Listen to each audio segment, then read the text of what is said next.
நம்முடைய பிதாவாகிய தேவனாலும் கர்த்தராகிய இயேசுவினாலும் பரிசுத்த ஆவியினாலும் கிருபையும் சமாதான ஆசீர்வாதமும் உங்களுக்கு உண்டாவதாக. தொடர்ந்து நாம் தியானித்து கொண்டிருக்கிற ரோமருக்கு எழுதின நிருபம் 12ஆம் அதிகாரம் 2வது வசனத்தை மறுபடியும் வாசிக்க கேட்கலாம். உங்கள் சரீரங்களை தேவனுக்கு பிரியமும் பரிசுத்தமுமான ஜீவ பலியாக ஒப்பு கொடுத்து தேவனுக்கு புத்தி உள்ள ஆராதனை செய்யும்படி அழைக்கப்பட்டிருக்கிற நீங்கள், தேவ சபையாய் அழைக்கப்பட்டிருக்கிற நீங்கள், இந்த பிரபஞ்சத்திற்கு ஒத்த வேஷம் தெரியாமல், உலகத்திற்கு ஒத்த வேஷம் தெரியாமல், தேவனுடைய நன்மையும் பிரியமும் பரிபூரணமான சித்தம் என்னதென்று பகுத்தறியத்தக்கதாக உங்கள் மனம் புதிதாகிறதுனாலே மறுரூபமாகுங்கள். கர்த்தருடைய நாமம் மகிமைப்படுவதாக. முதல் வசனத்தில் நம்முடைய சரீரங்களை குறித்து பேசினதான பரிசுத்த ஆவியானவர் நம்முடைய சரீரம் தேவனுக்கு ஜீவ பலியாய் ஒப்பு கொடுக்கப்பட வேண்டும் என்று சொன்னதான் ஆண்டவர் 2வது வசனத்தில் மறுரூபமாவதற்கு ஏதுவாக தகுதி உடையதாக நம்முடைய மனம் புதிதாக வேண்டும் என்று சொல்கிறார். அந்த மனம் மறுரூபமாவதற்கு ஏதுவாக புதிதாக வேண்டுமே ஆனால் ஒன்று தேவனுடைய பிள்ளைகள் இப்பிரபஞ்சத்திற்கேற்ற அல்லது உலகத்திற்கு ஒத்த வேஷம் தரிக்காதபடி வேஷத்தை கலைந்து போடுகிறவர்களாய் இருக்க வேண்டும் என்று சொன்னார். 2வது நாளில் எல்லா நன்மைகளும் தேவன் தருகிற நன்மை என்று சொல்லி நாம் பெற்றுக்கொள்ளாமல், இந்த நன்மை தேவனால் வருகிறதோ, தேவன் எனக்கு அனுமதித்த நன்மைதானோ என்று சொல்லி தேவனுடைய நன்மை இன்னதென்று பகுத்தறிகிறவர்களாய் இருக்க வேண்டும் என்று சொன்னார். அல்லேலூயா. கடந்த 2 நாட்களாக தேவனுடைய நன்மை இன்னதென்று பகுத்தறிந்த தேவனுடைய பிள்ளைகளாகிய நாம் தேவனுடைய பிரியம் இன்னதென்று பகுத்தறிந்தால்தான் மறுரூபம் அடையத்தக்கதாக நம்முடைய மனம் புதிதாகும் என்று வேதம் சொல்கிறது. அப்ப தேவனுடைய பிரியம் என்ன என்று சொல்லி கடந்த நாளிலே 1 சாமுவேலின் புஸ்தகம் 15ஆம் அதிகாரம் அதனுடைய 22வது வசனத்தை உங்களுக்கு சுட்டி காண்பித்து, தேவனுக்கு கீழ்ப்படிவது, அதாவது பரிபூரணமாய் கீழ்ப்படிதல் அல்லது பரிபூரணமான கீழ்ப்படிதல் தேவனுக்கு பிரியம் அல்லது என்று சொல்லி நம்ம வாசித்தோம். அல்லேலூயா. அப்ப கீழ்ப்படியாமையின் பிள்ளைகளிடத்திலே தேவ கோபாக்கினை வரும் என்று நாம் அறிந்திருக்கிறோம். அநேகமேர் சொல்லுவார்கள் புதிய ஏற்பாட்டின் காலம் கிருபையின் காலம், பழைய ஏற்பாட்டில் தான் கோபாக்கினையின் காலம் என்று சொல்லி. அல்லேலூயா. நான் சொல்றேன், பழைய ஏற்பாட்டு காலத்தை பார்க்கலும் புதிய ஏற்பாட்டு காலத்துல தான் கிருபையை உதாசீனப்படுத்துகிறவர்களுக்கு, கிறிஸ்துவை மறுபடியும் மறுபடியும் சிலுவையில் அறைகிறவர்களுக்கு அதிகமான கோபாக்கினை காத்து கொண்டிருக்கிறது. ஆமென் சொல்லுங்களேன். அல்லேலூயா.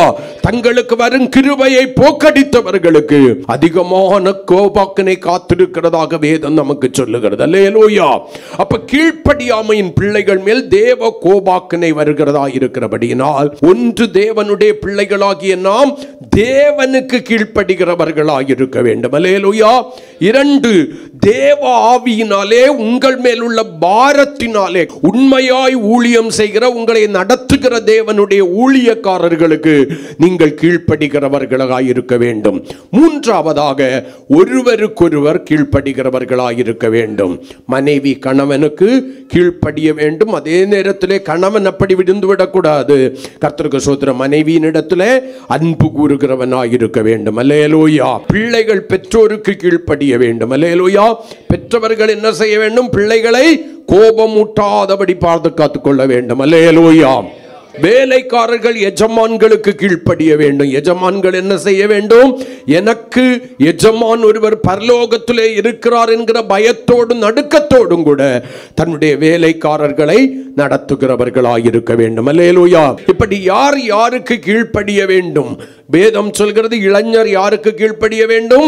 முதியோருக்கு கீழ்ப்படிய வேண்டும், மூப்பர்களுக்கு கீழ்ப்படிய வேண்டும் என்று சொல்கிறது. வயதிற்கும் பெரியவர்களுக்கு கீழ்ப்படுகிற அனுபவம் இளைஞர்களிடத்திலே வேண்டும் என்று சொல்லி வேதம் சொல்கிறது. அப்படி கீழ்ப்படிதலை குறித்து வேதம் அநேக காரியங்களை நமக்கு போதிக்கிறது. கீழ்ப்படியும்படியாக நம்முடைய அவயங்களை ஒப்பு கொடுக்க வேண்டும். அல்லேலூயா. நம்மை அர்ப்பணிக்க வேண்டும். கீழ்ப்படிதலுக்குள்ளாய்தான் நம்முடைய பரிபூரண ஆசீர்வாதம் இருக்கிறது என்று சொல்லி பார்த்து, கீழ்ப்படிதல் தேவனுக்கு பிரியமானது. அல்லேலூயா. இன்னும் 3 காரியங்களை நான் சொல்ல வேண்டும் என்று நினைக்கிறேன். 3 காரியங்களை இன்றைக்கு பேசி தீர்க்க முடியாது. ஆகையினால இன்றைக்கு நான் ஆரம்பிக்கிறேன். எத்தனை காரியங்களை உங்களுக்கு சொல்ல முடியுமோ, பரிசுத்த ஆவியானவர் அனுமதிக்கிறாரோ அத்தனை காரியங்களை உங்களோடு கூட நான் பகிர்ந்து கொள்ளும்படி வாஞ்சிக்கிறேன். இரண்டாவதாக, தேவனுக்கு பிரியமான காரியம் என்ன? நாம் எல்லாரும் நன்றாய் அறிந்திருக்கிற ஒரு காரியம்தான், புதிதான காரியம் அல்ல, பல முறை நாம் கேள்விப்பட்டிருக்கிற ஒரு காரியம்தான். எபிரேயருக்கு எழுதின நிருபம் 11ஆம் அதிகாரம் 6வது வசனத்தை நீங்கள் வாசிக்கிறதான வேளையில வேதம் சொல்கிறது, விசுவாசம் இல்லாமல் தேவனுக்கு பிரியமாயிருப்பது கூடாத காரியம். ஏனென்றால் தேவனிடத்தில் சேருகிறவன் அவர் உண்டென்றும் அவர் தம்மை தேடுகிறவர்களுக்கு பலன் அளிக்கிறவர் என்றும் விசுவாசிக்க வேண்டும். அல்லேலூயா. விசுவாசம் இல்லாமல் தேவனுக்கு பிரியமாயிருப்பது கூடாத காரியம். அல்லேலூயா. அப்ப எது தேவனுக்கு பிரியம்? தேவனிடத்திலே விசுவாசம் வைப்பது தேவனுக்கு பிரியம். ஆமென். அல்லேலூயா. நமக்கு எல்லாருக்கும் ஒரு பேர் உண்டு. என்ன பேரு? விசுவாசி என்கிற பேர் நமக்கு கொடுக்கப்பட்டிருக்கிறது. நீங்கள் எல்லாரும் யாரு? விசுவாசிகள். கர்த்தருக்கு ஸ்தோத்திரம். ஆனால் தேவனை பிரியப்படுத்துகிற விசுவாசம், நமக்கு பலன் உண்டாக்குகிறதான விசுவாசம், தேவனிடத்தில் நமக்கு நன்மையை கொண்டு வருகிற விசுவாசம் நமக்குள்ளாய் இருக்கிறதா என்பதை நீங்கள் சோதித்து பார்க்க வேண்டும். விசுவாசம் என்பது உங்களுடைய வார்த்தையில் அல்ல, அந்த விசுவாசம் என்பது கிரியை நிறைந்ததாய் மாற வேண்டும் என்று சொல்லி வேதம் நமக்கு சொல்லுகிறது. அல்லேலூயா. கிரியை இல்லாத விசுவாசம் எப்படிப்பட்டதா இருக்கிறதா? செத்ததா இருக்கிறது என்று சொல்லி வேதம் நமக்கு சுட்டி காண்பிக்கிறது. அப்படியானால் தேவனுடைய பிள்ளைகள் கற்றுக்கொள்ள வேண்டிய ஒரு பாடம் இருக்கிறது. என்னுடையதான விசுவாசம் தேவனை பிரியப்படுத்துகிற விசுவாசம் தானோ என்பதை நீங்கள் சோதித்தறிய வேண்டும். அல்லேலூயா. அந்த பகுத்தறிகிற அறிவு தேவனுடைய பிள்ளைகளுக்குள்ளாய் வர வேண்டும். எனக்குள்ளாய் இருக்கிறதான விசுவாசம் சாதாரணமானதல்ல, அது மலைகளை பெயர்க்கத்தக்க வல்லமை உள்ளது. ஆனா அந்த விசுவாசத்திற்கு சொந்தக்காரன் யாரு கிடையாது? நான் கிடையாது. ஏன்னா எபிரேயர் 12ஆம் அதிகாரம் 1வது வசனத்துல நீங்க வாசிக்கிறீங்களே, ஆனா வேதம் நமக்கு தெளிவாய் சொல்லுகிறது, அந்த விசுவாசத்தை துவக்குகிறவரும் முடிக்கிறவரும் அவர் என்று சொல்லி எழுதப்பட்டிருக்கிறது. அப்ப விசுவாசத்திற்கு அதிகாரி யாரு? என்னுடைய ஆண்டவராகிய இயேசு கிறிஸ்து. இயேசு சொன்னார், நீங்கள் என்னை தெரிந்து கொள்ளவில்லை, நான் உங்களை தெரிந்து கொண்டேன் என்று சொன்னார். அல்லேலூயா. அப்ப ஆண்டவராகிய இயேசு கிறிஸ்து நமக்குள்ளாய் தொடங்கின விசுவாசத்தை அவர் முடிக்கும் வரைக்கும் அந்த விசுவாசத்தை காத்துக்கொள்ள வேண்டியது நம்முடைய கடமை. அவர் எப்படிப்பட்ட விசுவாசத்தை நமக்குள்ளாய் துவக்கி இருக்கிறார்? இம்மைக்கான காரியங்களுக்காக. கர்த்தர் பேங்க் நிறைய பணத்தை தருவாரு, என் பேர்ல 3-4 ஏக்கர் சொத்தை தருவாரு, 2 காரை தருவாரு, வசதி உள்ள வாழ்க்கையை தருவார் என்கிற விசுவாசமா? வேதம் அந்த விசுவாசத்திற்கு ஒரு பெயரிட்டு இருக்கிறது. கரங்களை கொண்டு கர்த்தரை மகிமைப்படுத்துவோமா? ஹல்லேலூயா. அந்த விசுவாசத்தினுடைய பெயர் என்ன? ஆத்தும ரட்சிப்புக்கு ஏதுவான விசுவாசம். நீங்க நினைக்கிறது போல இம்மைக்கான காரியங்களுக்காய் தேவன் பேரில் வைக்கிற விசுவாசம் அல்ல தேவனுடைய பிள்ளையே. மர்மைக்கான காரியங்களுக்காகவும் நித்திய ஜீவனுக்காகவும் தேவன் பேரிலே வைக்கிறதான விசுவாசம் அந்த விசுவாசம். அல்லேலூயா. அப்ப அந்த விசுவாசம் தான் தேவன் எனக்குள்ளால என்ன பண்ணி இருக்கிறாரு? தொடங்கி இருக்கிறார். அந்த விசுவாசத்தை தேவன் முடிக்கும் வரையிலோ நான் அந்த விசுவாசத்திலே வளர்ந்து, அந்த விசுவாசத்திலே பலனடைந்து, அந்த விசுவாசத்தை காத்துக்கொள்கிறவளாய் இருக்க வேண்டும். அப்போஸ்தலனாகிய பவுல் சொன்னதை போல விசுவாசத்தை காத்துக்கொண்டேன், அந்த விசுவாசத்தை காத்துக்கொள்வதற்காக நல்ல போராட்டத்தை போராடினேன். அல்லேலூயா. யூதாவில் நீங்க வாசிக்கிறதான வேளையில ஒரே அதிகாரம் தான் உண்டு. அந்த விசுவாசத்தை குறித்து வேதம் சொல்கிறது, மகா பரிசுத்தமான விசுவாசத்தின் மேல் உங்களை உறுதிப்படுத்திக் கொண்டு. மகா பரிசுத்தமான விசுவாசம், மகா பரிசுத்தமான விசுவாசம் என்று சொல்லி வேதம் சொல்கிறது. அதே யூதாவின் புஸ்தகத்தில் வாசிக்கிறோம், அந்த விசுவாசம் ஒரு விசை பரிசுத்தவான்களுக்கு ஒப்பு கொடுக்கப்பட்ட விசுவாசம் என்று சொல்லி எழுதப்பட்டிருக்கிறது. எந்த விசுவாசத்தை? தேவன் நமக்குள்ளாய் ஆரம்பித்த ரட்சிப்புக்கேற்ற விசுவாசத்தை குறித்து வேதம் நமக்கு சொல்லுகிறது. விலையேற பெற்ற விசுவாசத்தை குறித்து வேதம் நமக்கு சொல்லுகிறது. அந்த விசுவாசம் தான் தேவனை பிரியப்படுத்துகிற விசுவாசம். என் சரீர சுகத்திற்காக, உலகத்தில் வேலைக்காக, நிறைவான மதிப்பெண்களுக்காக ஸ்தோத்திரம், நிறைய பணம் வரணுங்கிறதுக்காக, நிறைய வசதி உள்ள வாழ்க்கை வர வேண்டும் என்பதற்காக, எனக்கு இந்த நெருக்கத்திலிருந்து ஒரு விடுதலை வேண்டும் என்பதற்காக தேவனிடத்திலே வைக்கிற விசுவாசத்துக்கு பேரல்ல விசுவாசம். ஆமென் சொல்லுங்களேன். அல்லேலூயா. அது தேவன் உங்களுக்குள்ளாய் ஆரம்பித்த விசுவாசமும் அல்ல, தேவன் உங்களுக்குள்ளாய் ஆரம்பித்த உன்னதத்திற்கு ஏதுவான விசுவாசத்தை நம்மில் அநேகமேர் உலகத்திற்குரியவைகளுக்காக விற்று போட்டோம், மாற்றி போட்டோம். ஆபிரகாமுடைய விசுவாசம் பலவீனப்பட்டதாய் இருக்கவில்லை, நம்முடைய விசுவாசம் நாளுக்கு நாள் பலவீனப்பட்டதாய் மாறிவிட்டது. என்னை கேட்கிற எனக்கு பிரியமான தேவனுடைய பிள்ளையே, வேதம் நம்மை பார்த்துப்படியா சொல்கிறது, நாம் தரிசித்து நடக்கிறவர்களாய் அல்ல, விசுவாசித்து நடக்கிறவர்களாய் இருக்க வேண்டும் என்று கொரிந்தியர்ல வாசிக்கிறோம். நீங்கள் கண்ட பின் விசுவாசிக்கிறவர்களாய் அல்ல, காணாமல் விசுவாசிக்கிறவர்களாய் இருக்க வேண்டும். அல்லேலூயா. எபிரேயர் 11:1 வேதம் சொல்கிறது, விசுவாசம் என்றால் என்ன? விசுவாசமானது நம்பப்படுகிறவைகள் மேல் உறுதியும் காணப்படாதவைகளின் மேல் நிச்சயமுமாயிருக்கிறது. அல்லேலூயா. நம்பப்படுகிறவைகளின் மேல் உறுதி. அப்ப தேவன் எனக்குள்ளால் ஆரம்பித்த அந்த விசுவாசம் எப்படிப்பட்டது? நம்பி இருக்கிற நம்பிக்கையின் மேல் உறுதி, காணப்படாதவைகளின் மேல் நிச்சயமுமாயிருக்கிறது. அல்லேலூயா. அதனாலதான் கொலோசியர்ல பவுல் எழுதும்போது எழுதுவார் 2ஆம் அதிகாரம் 7வது வசனத்துல, தேவனுடைய பிள்ளைகள் எப்படி இருக்கணும்? விசுவாசத்திலே உறுதியாயிருக்க வேண்டும், உறுதிப்பட வேண்டும் என்று வேதம் சொல்கிறது. விசுவாசத்திலே உறுதிப்பட்டு ஸ்தோத்திரத்தோடு கூட அதிலே பெருகுவீர்களாக. எதுல பெருகணும்? தேவன் எனக்குள்ளாய் ஆரம்பித்திருக்கிற மறுமைக்கும் நித்திய ஜீவனுக்கும் ஏதுவான விசுவாசத்திலே நான் வளர்ந்து பெருகுகிறவனாய் இருக்க வேண்டும் என்று வேதம் சொல்கிறது. 1 பேதுரு 5ஆம் அதிகாரம் 9 நீங்க வாசிக்கிறதான வேளையில வேதம் தெளிவாக சொல்லுகிறது. அங்கே பேதுரு சொல்லுகிறார் நமக்கு, விசுவாசத்திலே உறுதியாயிருந்து அவனுக்கு எதிர்த்து நில்லுங்கள். யாருக்கு? உங்களை வஞ்சிப்பதற்கு, தந்திரமாக உங்களை விழுங்கி போடுவதற்கு, கிறிஸ்துவின் அன்பை விட்டு உங்களை தூரமாக்குவதற்கு, நித்திய ஜீவனை விட்டு உங்களை தூரமாக்குவதற்கு வகை தேடி சுற்றி திரிகிற சாத்தானுடைய வஞ்சக வலையிலே நீங்கள் விழுந்து போகாதபடிக்கு தேவனுடைய பிள்ளைகளாகிய நீங்கள் யாராயிருக்க வேண்டும்? விசுவாசத்திலே உறுதிப்பட்டவர்களாக இருக்க வேண்டும் என்று சொல்லி வேதம் நமக்கு படிப்பிக்கிறது. அப்ப இந்த விசுவாசம் எல்லாம் எதை குறிக்கிறது? உலக காரியங்களுக்காக அல்ல, இம்மைக்கானவதாய் அல்ல, மர்மைக்கும் நித்திய ஜீவனுக்கும் உரியதாய் மாற வேண்டும். மர்மையின் வாழ்க்கைக்கும் அது எனக்கு வைத்திருக்கிறதான நித்திய ஜீவனுக்கு உரியதான விசுவாசமாய் மாற வேண்டும். அல்லேலூயா. நீங்கள் அதற்கேற்ற விசுவாசத்தை முழுமையுமாய் வைத்து தேவ பிரியராய் மாறுகிறதான வேளையில இந்த உலகத்திற்குரிய நன்மைகளை தேவன் உங்களுக்கு நிறைவாய் கொடுப்பார். அல்லேலூயா. அப்ப விசுவாசம் என்றால் என்ன? நம்பப்படுகிறவைகளின் மேல் உறுதியும் காணப்படாதவைகளின் மேல் நிச்சயமாயிருக்கிறது என்று வேதம் சொல்கிறது. அல்லேலூயா.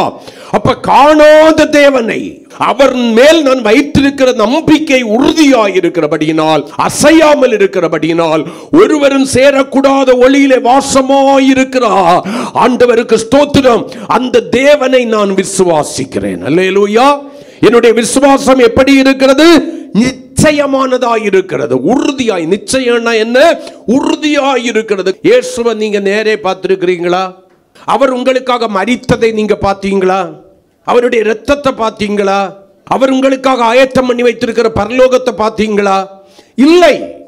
ஆனால் இவைகள் எல்லாம் உண்டு என்று நான் விசுவாசிக்கிறேன். இயேசு என்னுடைய பாவங்களை சுமந்து தீர்க்கிற கிருபாதார பலியாக மனுஷனாக அடிமையின் ரூபம் எடுத்து இந்த உலகத்திலே வந்து மனுஷனாக கல்வாரி சிலுவையிலே எனக்காக பாவமாக்கப்பட்டு சாபமாக்கப்பட்டு என்னுடைய வியாதிகள், நோய்கள், பலவீனங்கள் எல்லாவற்றையும் சுமந்து தீர்த்தார். அவருடைய இரத்தம் எனக்கு நித்திய மீட்பை உண்டு பண்ணுகிறது என்று சொல்லி நான் விசுவாசிக்கிறேன். கரங்களை கொட்டி அல்லேலூயா. அந்த விசுவாசத்தின் நிச்சயம் என்னை அடுத்த கட்டத்திற்கு கொண்டு செல்கிறது. ஆமென். மரித்த இயேசு மரித்தவராய் அல்ல, மரித்தோரிலிருந்து உயிர்த்தெழுந்திருக்கிறார். அவர் பரலோகத்திற்கு சென்றிருக்கிறார். அல்லேலூயா.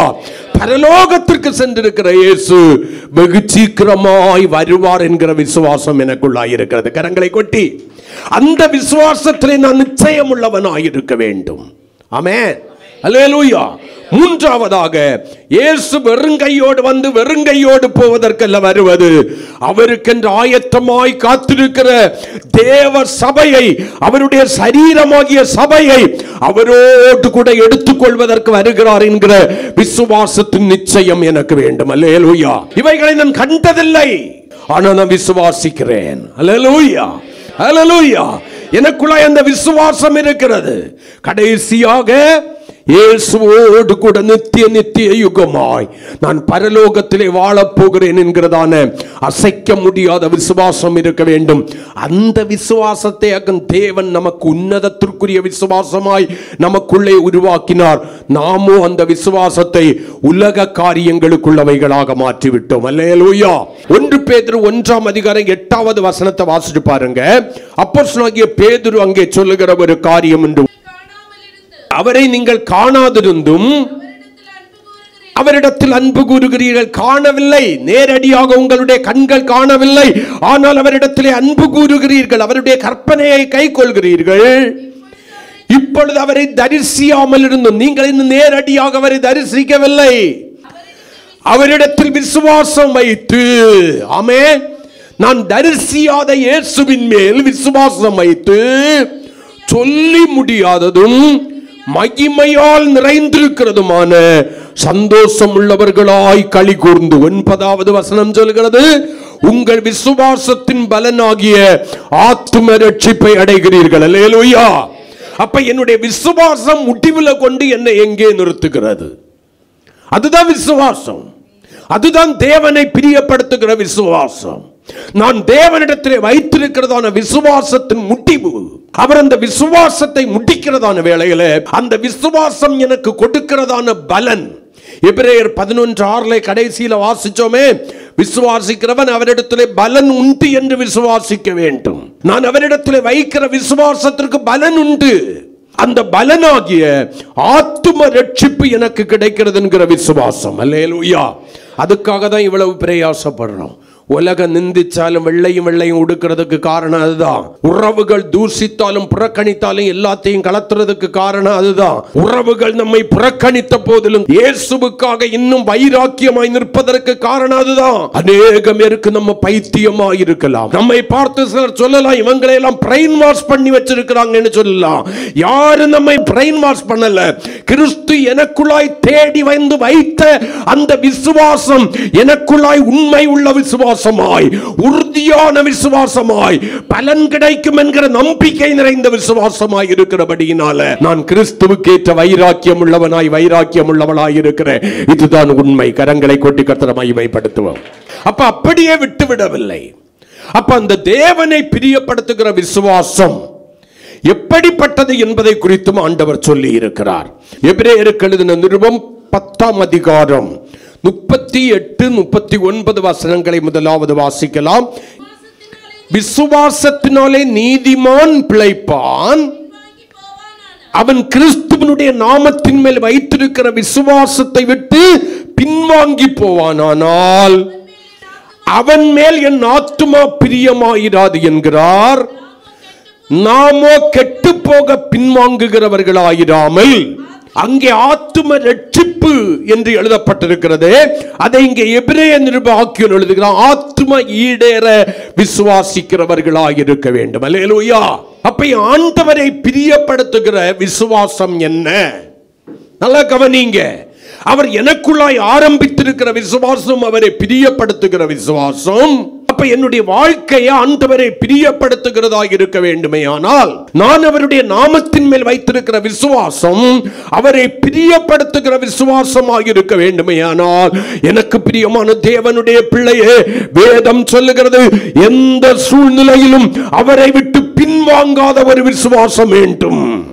நீங்கள் வைத்திருக்கிற விசுவாசத்தை இழக்கும்படியான பலவிதமான சூழ்நிலைகளை, பிரச்சனைகளை, போராட்டங்களை, சோதனைகளை, இழப்புகளை, நஷ்டங்களை, நிந்தைகளை, அவமானங்களை எல்லாம் சாத்தான் உங்களுடைய வாழ்க்கையிலே கொண்டு வருவான். அல்லேலூயா. பேதுரு சொல்லும்போது அழகா சொல்வார், இந்த விசுவாசத்திற்கு ஒரு பேரிட்டு அழைப்பார். அழிந்து போகிற பொன் அக்னியினாலே சோதிக்கப்படும், அதை பார்க்கிலும் விலையேற பெற்ற விசுவாசம் சோதிக்கப்பட்டு என்று சொல்லி 1 பேதுரு 1ஆம் அதிகாரம் 7வது வசனத்துல சொல்லுவாரு. அதை பார்க்கலும் எதை பார்க்கலும் இன்னைக்கு நிறைய பேருக்கு உலகத்துல என்னதுதான் முக்கியம்? பொண்ணு தான் முக்கியம். பொண்ணு இல்லையே வாழ்க்கை இல்லை. நீங்க பொண்ணு பொண்ணு பொண்ணு விலையேற பெற்றதுன்னு நினைக்கிறதான் தேவனுடைய ராஜ்யத்துல மண்ணு என்று வேதம் சொல்லுகிறது. பாடும்போது அழகா பாடுவோம். பொற்தள வீதி அது பொற்பரன் வீதி, பளிங்கு கற்களும் அங்கு பளிச்சிடுதே. இயேசுவை பார்க்கலும் அவர் உங்களுக்கு வைத்திருக்கிற மேன்மையான நித்திய ஜீவனை பார்க்கலும் பொன்னு உங்களுக்கு மேன்மையானது அல்ல. அவர் வெளிப்படும் போது என்ன வருகிறது? நித்திய மகிமை நமக்கு இருக்கிறது. அல்லேலூயா. அதே 1 பேதுரு 1:7 வாசிக்கிறோம். அழிந்து போகிற பொன் அக்னியினால் சோதிக்கப்படும், அதை பார்க்கிலும் விலையேற பெற்ற விசுவாசம். அல்லேலூயா. அப்ப அழிவுக்கென்று வைக்கப்பட்டிருக்கிறதான பொன்னே சோதிக்கப்படுவது உண்மையானால், அக்னியின் வழியாக அந்த களிம்பு நீங்க சுத்திகரிக்கப்படுவது உண்மையானால், அதை பார்க்கலும் விலையேற பெற்ற அழியாமையை உங்களுக்கு கொடுக்கிறதுபடியாக தேவன் உங்களுக்குள்ளாய் வைத்திருக்கிற அந்த விசுவாசம் எவ்வளவாய் சோதிக்கப்பட வேண்டும். தேவன் உங்களுடைய விசுவாசத்தின் உண்மையை சோதித்தறிகிறதான வேளையில் அந்த விசுவாசத்தை விட்டு பின்வாங்குகிறவர்களாய் இருக்கக்கூடாது. பின்வாங்குகிறவர்கள் மேல் தேவனுடைய ஆத்துமா பிரியமாயிராது. யார் பிரச்சனைகளின் நடுவிலையும் உண்மையாய் அந்த விசுவாசத்திலே பலனடைந்து தேவனுக்கென்று வைராக்கியமாய் நிற்கிறார்களோ, தேவன் தொடங்கின விசுவாசத்தை தேவன் முடிக்கும் வரைக்கும் பவுலை போல நல்ல போராட்டம் போராடி அந்த விசுவாசத்தை காத்துக் கொள்வதற்கென்று தங்களுடைய வாழ்க்கையை அர்ப்பணித்து பின்னானவைகளை மறந்து முன்னானவைகளை நோக்கி கிறிஸ்து இயேசுவுக்குள் தேவன் அழைத்த பரம அழைப்பின் பந்தய பொருளுக்காக லக்கை நோக்கி தொடர்கிறார்களோ, நான் அவர் மேல் வைத்திருக்கிற விசுவாசம் சாதாரணமான விசுவாசம் அல்ல. எனக்கு பலன் கொடுக்கிற விசுவாசம், ஆத்தும ரட்சிப்பை கொடுக்கிற விசுவாசம், பரலோக ராஜ்யத்திலே பங்காளியா என்னை மாற்றுகிறதான விசுவாசம் என்கிறதான விசுவாசத்தோடு முன்னேறி செல்கிற அனுபவம் தேவனுடைய பிள்ளைகளுக்குள்ளாய் இருக்குமே. ஆனால் அந்த விசுவாசம் தான் தேவனுக்கு பிரியமான விசுவாசம். விசுவாசம் என்று சொன்னவர் உங்க விசுவாசம் இப்படிதான் இருக்கணும்னு ஒரு பட்டியலையும் கொடுத்திருக்கிறார். அல்லேலூயா. அது இல்லாம நீங்க விசுவாசம் வைத்திருக்கிறேன் என்று சொல்லி ஒரு பிரயோஜனமும் இல்லை. உங்க விசுவாசம் வீணும் விரதமாய் மாறிவிடக் கூடாது. ஆமென். அல்லேலூயா. நம்ம எல்லாம் நல்லா தான் ஓடுவோம். இன்னைக்கு இருக்கிற விசுவாசம் சாயங்காலம் காணல. இப்ப என்னமோ நமக்கு பெரிய பூஸ்ட் கொடுத்தது போலதான் இருக்கு. ஆனா சாயங்காலம் போய் ஒரு சின்ன பிரச்சனையை பார்த்தா போதும் விசுவாசம் பனி போல கரைந்து போகிறது. விசுவாசம் என்பது வார்த்தையாய் மட்டும் மாறுகிறதே தவிர கிரியை இல்லாததாய் மாறி போகிறது. நம்முடைய வாழ்க்கையின் வீழ்ச்சிக்கு காரணம் என்ன தெரியுமா? பிரச்சனைகளை நீங்கள் ஏன் தெரியுமா மேற்கொள்ள முடியவில்லை? பிசாசை நீங்கள் ஏன் தெரியுமா ஜெயிக்க முடியவில்லை? நீங்கள் உங்களுடைய விசுவாசத்திலே உறுதியாயில்லாமல், உங்கள் விசுவாசத்திலே நிலைத்திராமல், அந்த விசுவாசத்தை விட்டு பின்வாங்குகிறபடியினால. அல்லேலூயா. விசுவாசம்னா என்ன தெரியுமா? யோபு சொன்னார், அவர் என்னை கொன்று போட்டாலும் நான் அவர் மேல் நம்பிக்கையாயிருப்பேன். அல்லேலூயா. என்னதான் வரட்டுமே, என் ஆண்டவரை மிஞ்சி எதுவுமே வரப்போறதில்லை. அல்லேலூயா. ஆண்டவர் என்னுடைய வாழ்க்கையில அனுமதிக்காம என் வாழ்க்கையில எதுவுமே வராது. வரும்போது மலை போல வரும். அல்லேலூயா. வரும்போது மலை போல வரும். ஆனா அது எனக்கு முன்னால வரும்போது பனியாக மாறிவிடும். அல்லேலூயா. தானியேலுக்கு விரோதமாக விடப்பட்டதான சிங்கத்தின் வாயை கர்த்தர் கட்டுவதற்கு காரணம் என்ன? தானியேல் சொல்றாரு, நான் ஜீவனுள்ள தேவனுடைய நாமத்தின் மேல் விசுவாசமாயிருந்தபடியினால். அல்லேலூயா. பவுலுடைய வாழ்க்கையினுடைய வெற்றியினுடைய ரகசியம் என்ன தெரியுமா? பவுல் நமக்கு சொல்லி கொடுக்கிறாரு, நான் விசுவாசித்திருக்கிறவர் இன்னார் என்று அறிவேன். உங்க விசுவாசம் எங்கே? விசுவாசம் இல்லாத மாறுபாடான சந்ததியே என்று சொல்லி இயேசு தம்முடைய சீசர்களை பார்த்து கேட்டார். நீங்க இப்படி நினைச்சிடக்கூடாது. விசுவாசம் இருந்துச்சுன்னா போராட்டமே வராதுன்னு நினைச்சிடக்கூடாது. போராட்டம் வரும், ஆனால் உங்கள் விசுவாசத்தினாலே நீங்கள் அவைகளை ஜெயிக்க முடியும். அதுக்கு தான் அந்த சோதனை நிறைந்த விசுவாசத்தை உங்களுடைய வாழ்க்கையில கர்த்தர் அனுமதிக்கிறார். ஹல்லேலூயா. அதுக்கு பேரு விசுவாச சோதனை. உங்களுக்கு விரோதமாய் முன்னிருந்ததை பார்க்கலாம் 7 மடங்கு அதிகமாய் பிரச்சனைகள் பெருகலாம்.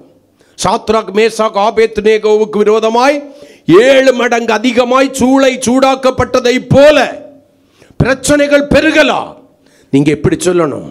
மனுஷரை எங்கள் தலையின் மேல் ஏறி போக பண்ணினாலும், தீயையும் தண்ணீரையும் கடந்து வந்தாலும், செழிப்பான இடத்திலே கர்த்தர் என்னை கொண்டு வருவார். ஆமென் சொல்லுங்களேன்.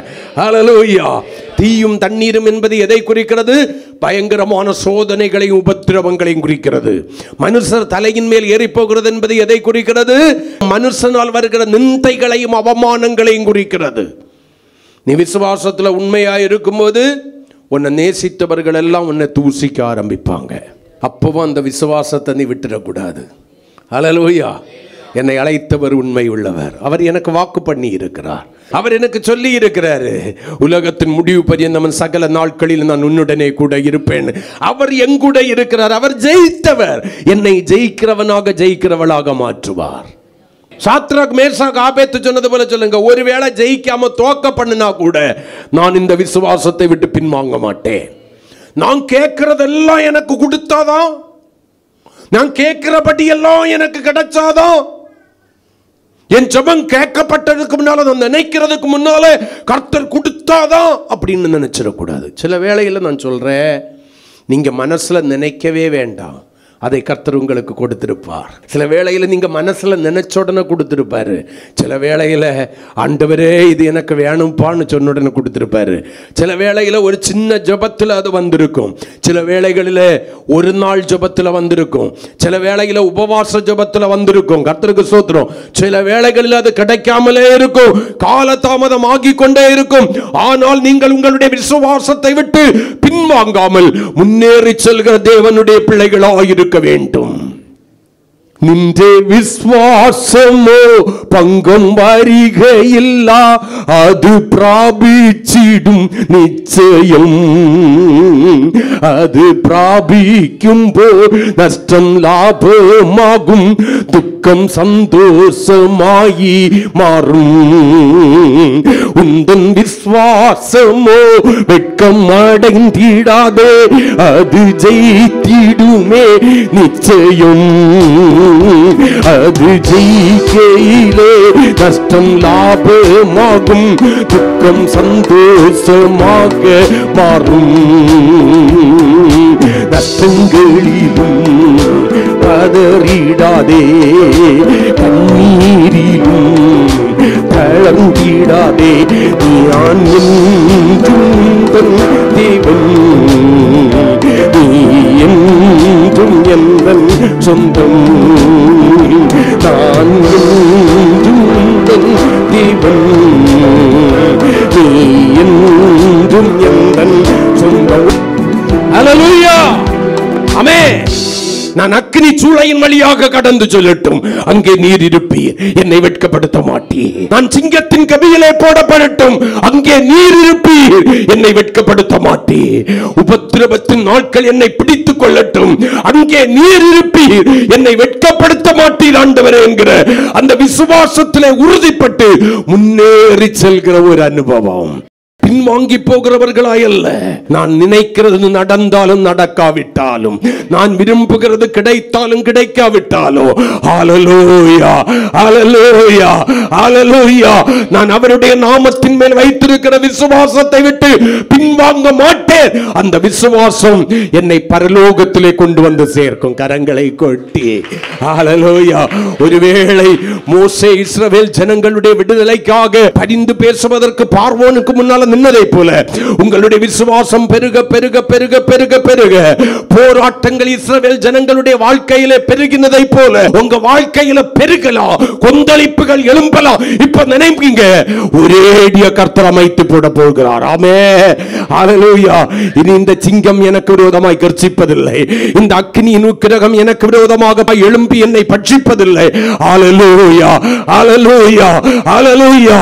நான் என் விசுவாசத்திலே உறுதியா என்று முன்னேறி சொல்வேன். பின்வாங்கி போறவனாய் அல்ல.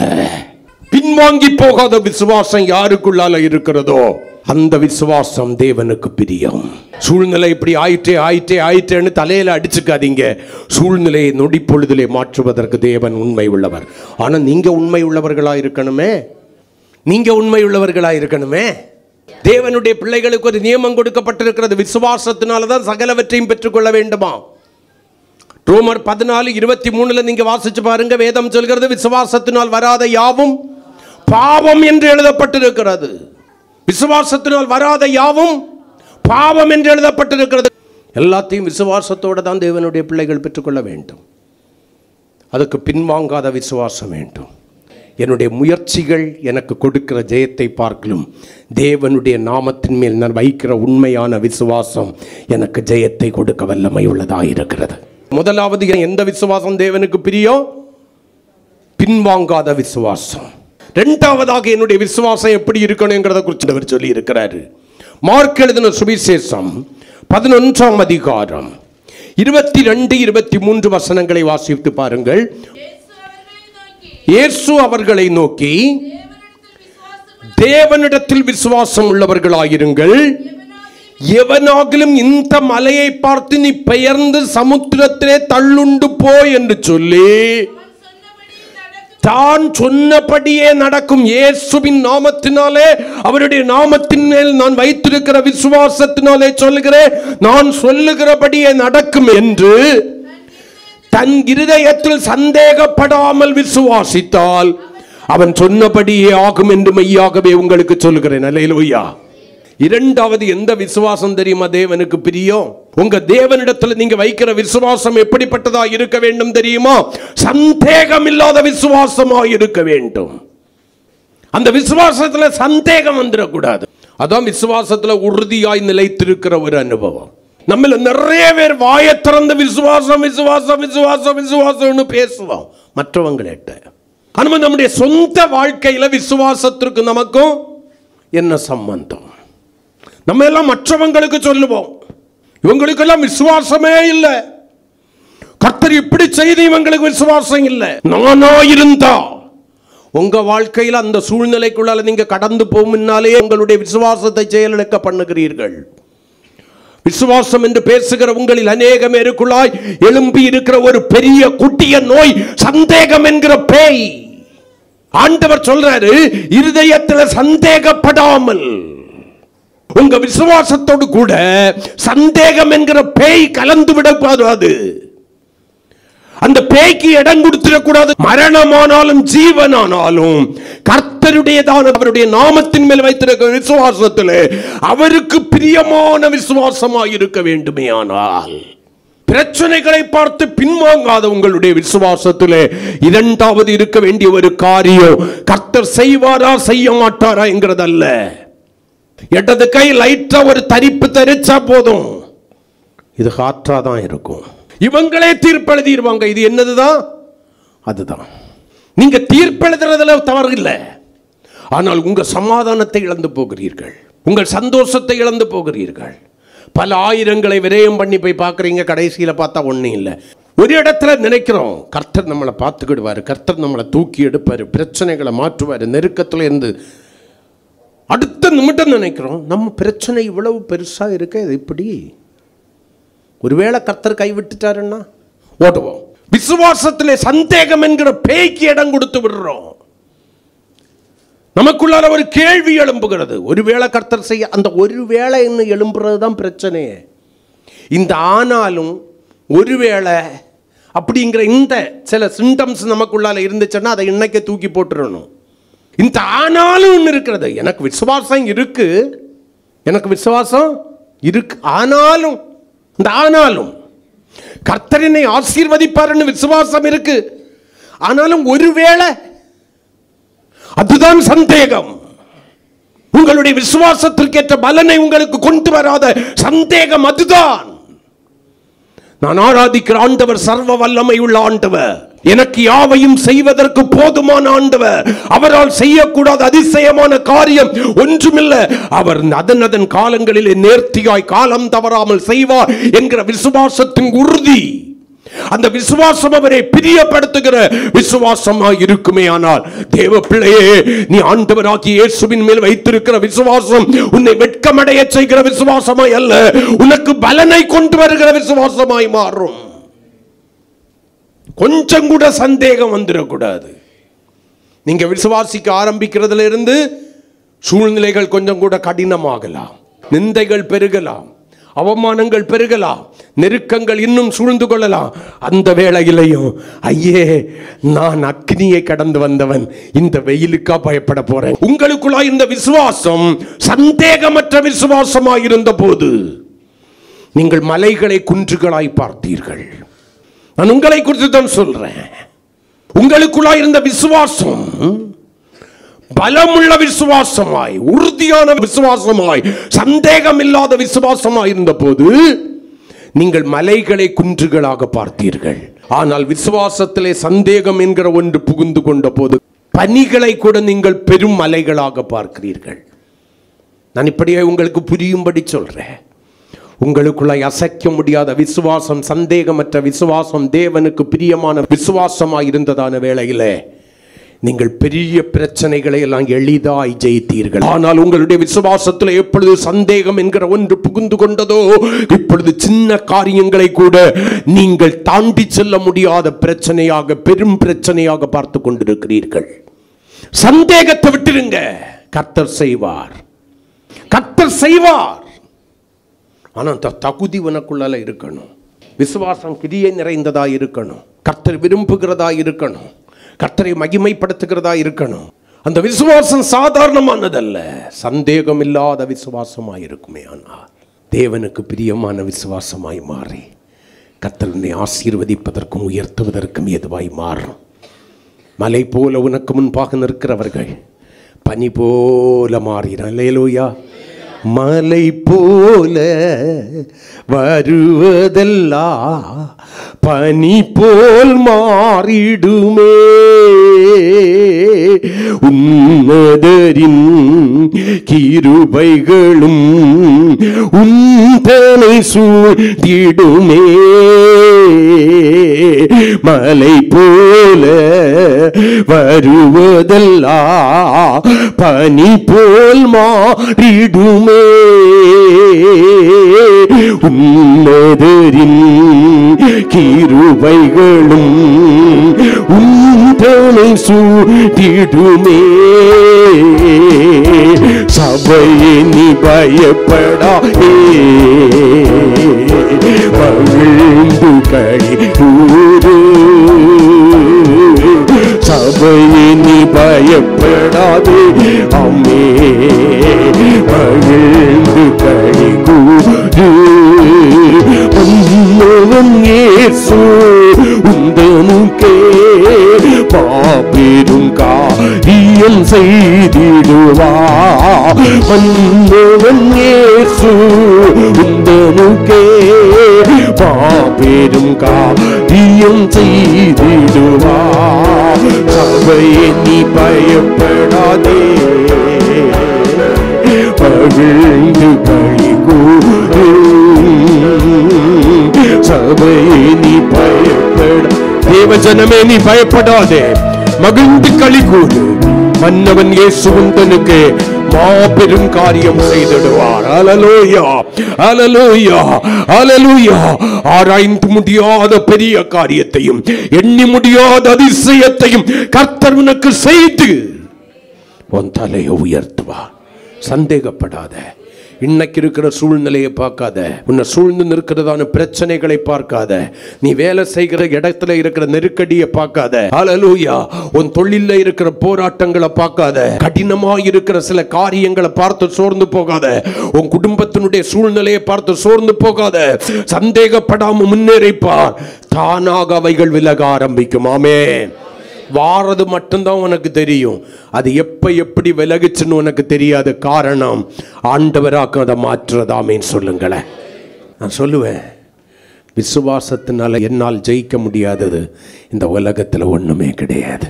என்னுடைய விசுவாசம் தேவனை பிரியப்படுத்துகிற விசுவாசமாய் இருக்குமே ஆனால், அவரை விட்டு பின்வாங்காத விசுவாசமாய் இருக்குமே ஆனால், சந்தேகப்படாத விசுவாசமாய் இருக்குமே ஆனால், அந்த விசுவாசம் எனக்கு ஜெயம் தருவதற்கு போதுமானதாக இருக்கிறது. விசுவாசிக்கிறவங்க எல்லாம் வர அல்லேலூயா சொல்லுங்களேன்.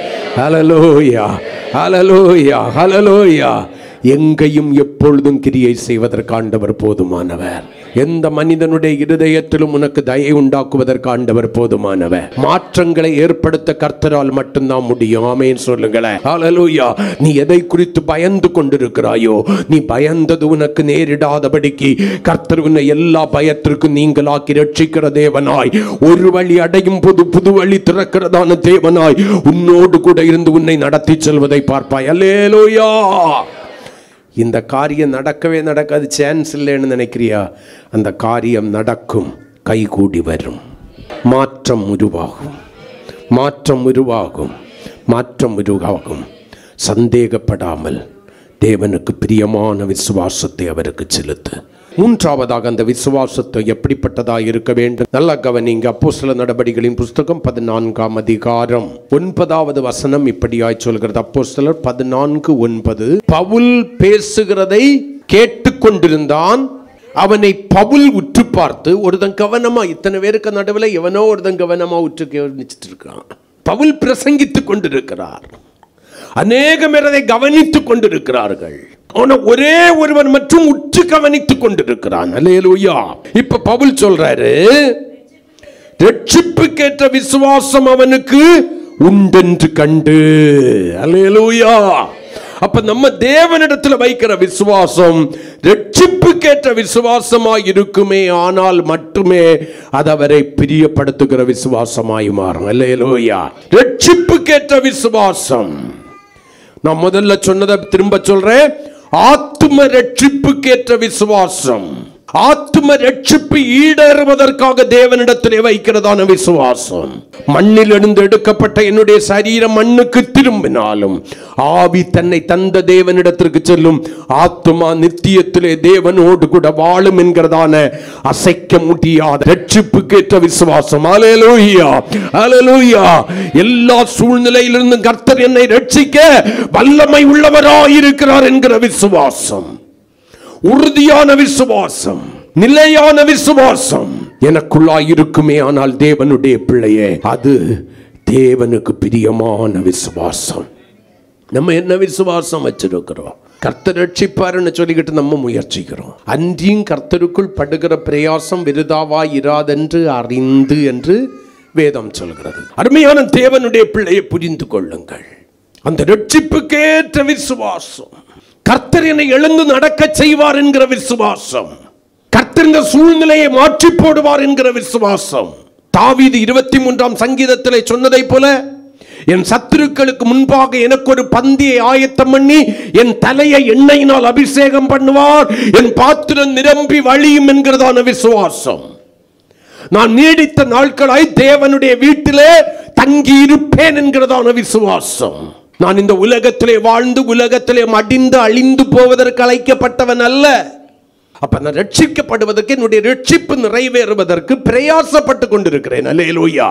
அந்த ரட்சிப்பு என்னைக்கு நிறைவேறும்னா, நான் மரித்தால் கிறிஸ்துவுக்குள் மரித்து முதலாம் உயிர்த்தெழுதலுக்கு பங்குள்ளவனாய் மாறுகிறதான வேளையிலே, உயிரோடு கூட இருந்தேனே ஆனால் இயேசு கிறிஸ்துவின் வருகையிலே நொடி பொழுதிலே மறுரூபமாகும் போது என்னுடைய ரட்சிப்பு நிறைவேறும். அதுவரைக்கும் என்னுடைய ரட்சிப்பு நிறைவேறாது. கரங்களை கொட்டி அந்த ரட்சிப்புக்கு பேரு தான் ஆத்தும ரட்சிப்பு, ஆத்தும ரட்சிப்பு, ஆத்தும ரட்சிப்பு. அப்ப நம்முடைய ரட்சிப்பு எப்படி இருக்க வேண்டும்?